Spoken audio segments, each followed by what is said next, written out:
this beer bottle, this RC Cola bottle, this Sprite bottle, and that Coca-Cola bottle. What? What the fuck?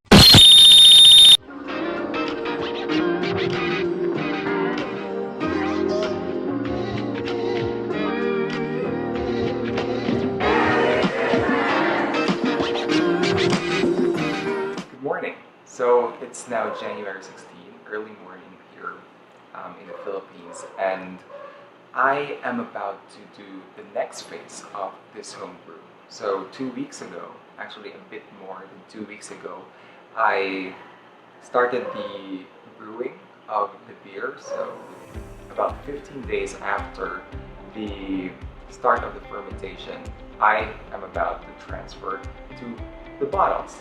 Now, I mentioned previously that I was tempted to buy like beer bottles, like amber beer bottles with the swing top, with the swing cap covers, but I held myself from doing so. And so what I have right now,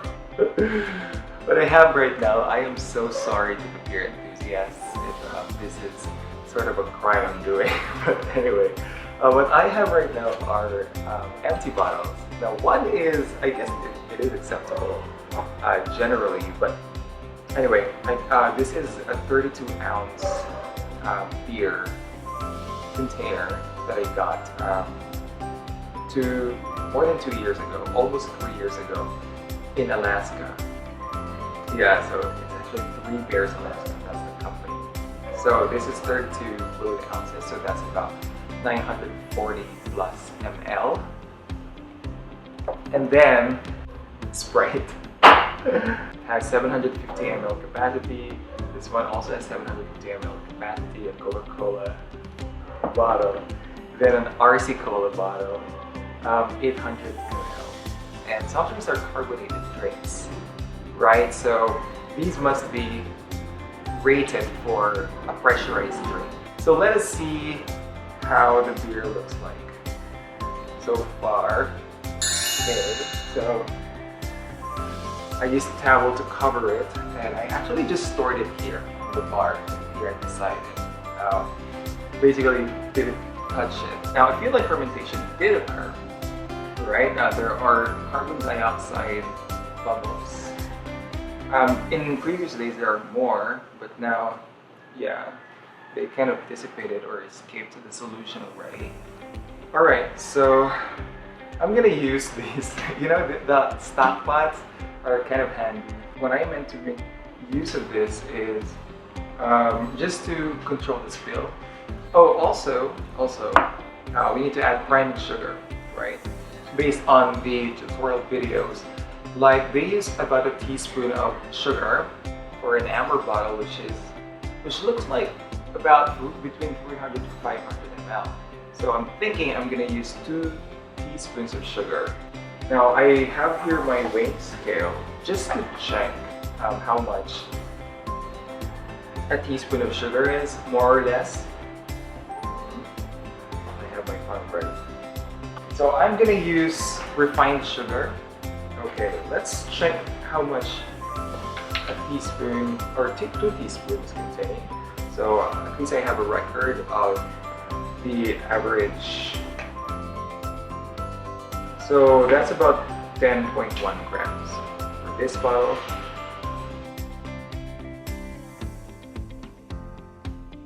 Alright, so this is 8.2 grams.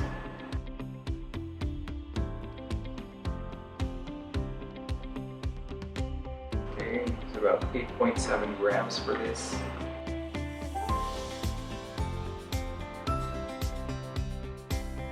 9.4 grams for you. The average temperature is in the high 20s actually. This month it's pretty cold, or cool, not cold. So that is nice considering that I am fermenting at room temperature. Okay, so I have the siphon ready. Hopefully it fits inside. Okay, And then, well, I have to elevate this a little bit. So let me just get a few things for that. So I now elevated my fermenter. And so I'll put the bottles inside this. Now I have a problem, actually. The siphon that I got doesn't have a long tube after the pump. So I wish that after this pump, the tube is a bit longer. So I can have the tube almost at the floor or almost at the bottom of the bottle so that we avoid aeration. So that's one thing to avoid when bottling. Now these are actually sanitized. Like I sanitize them the way I sanitize this carboy fermenter. Okay. Oh my gosh, I can smell beer, man. I'm excited. I feel like it's not bad after having like expired wort. Expired hops. I mentioned in the previous vlog that oh my god, this won't fit the fermenter. What? So I guess I have to remove this. We have to avoid as well the deposits at the bottom, which contains the yeast and other stuff. What I'm gonna do is tilt this, okay, so that it touches the side of the bottle, so it won't be, at least I can avoid aeration. That's what I think. Alright, so let's pump the liquid.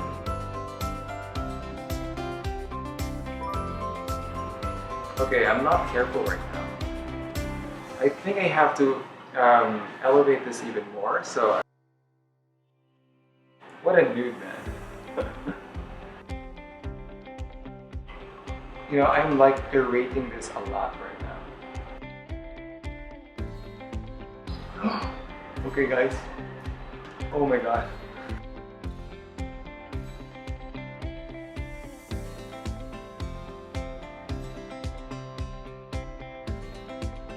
Okay, this is bad. This is the worst so far. Like, it's bubbling.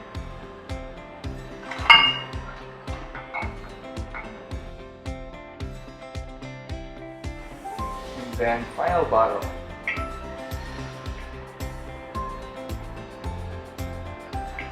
Tilt.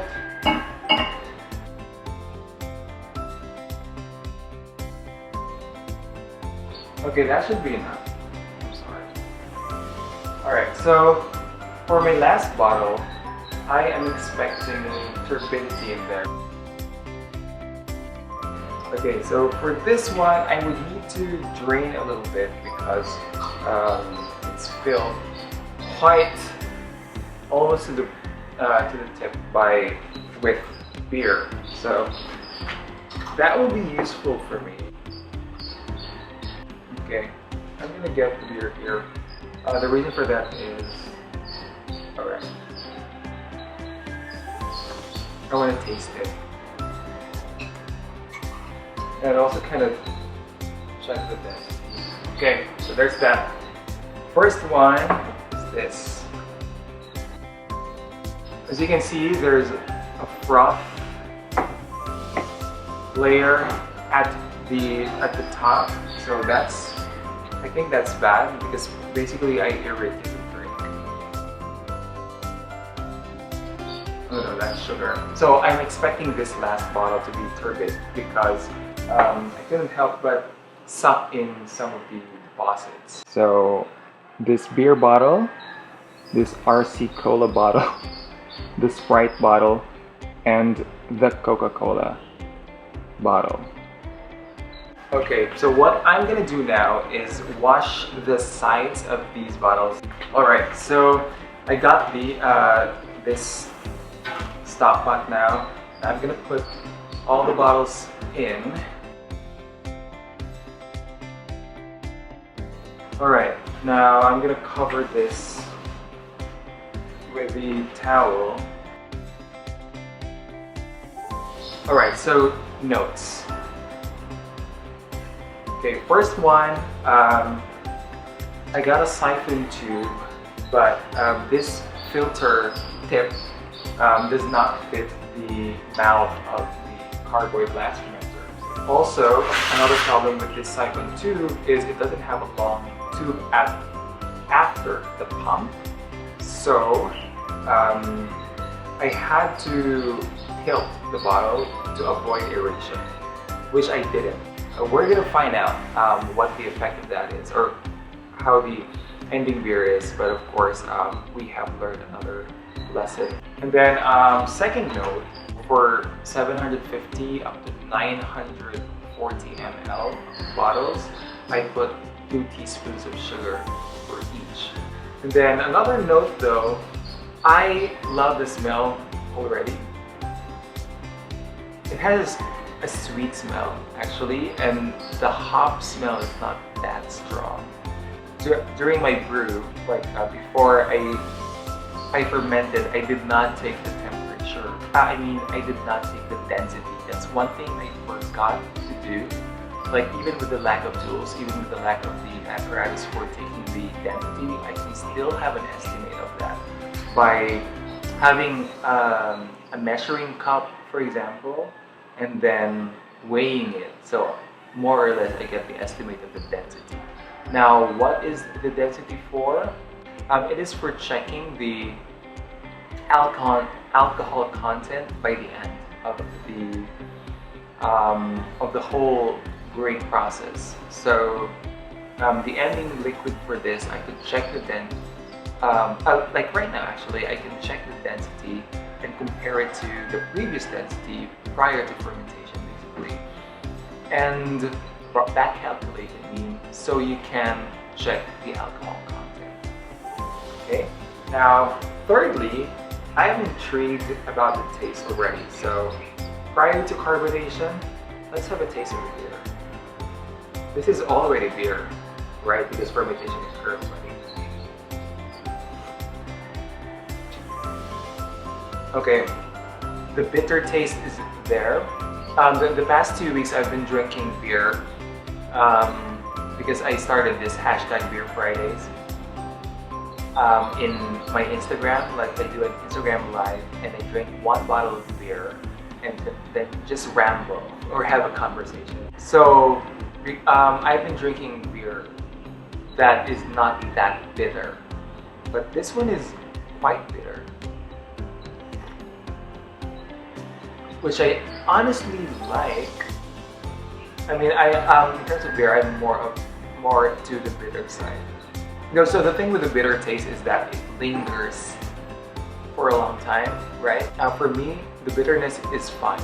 I mean, it is bitter, but it's fine for me. But I think this would be too bitter for my brothers and my dad. Okay. Oh, one thing to note though, this drink doesn't have the added priming sugar, right? Anyway, honestly, I'm kind of liking this already, so I guess I'm more kind of happy that the hops were still useful. So that was a concern because I got the hops expired. Then another thing, which I'm not gonna do now because it's about 6:35 in the morning, but I have a meeting at 8 a.m.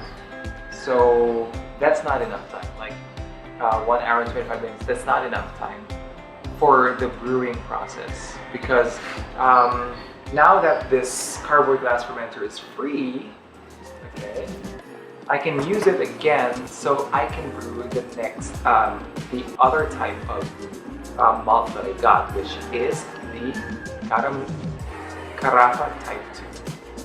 Okay, so let me just clean this and then I'm gonna resume by the time I am able to start